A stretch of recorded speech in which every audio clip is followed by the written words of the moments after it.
Pesquisa no governo monta, demandou na apresentadora da curva, comprovada da Madagascar, pesquisa no governo, e todo o falho da dona da curva,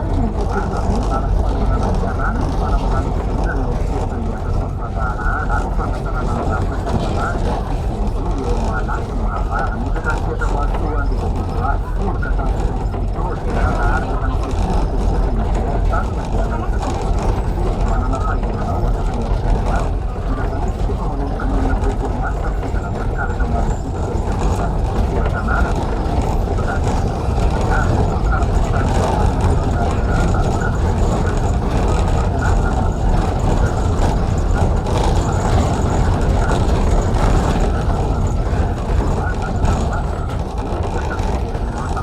ainda não foram para a viagem, mas sim a partir da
Izay feno sansany sy mipiry ireneta manolotra ho anao mandritra ny teorina Lavaka tsatsa.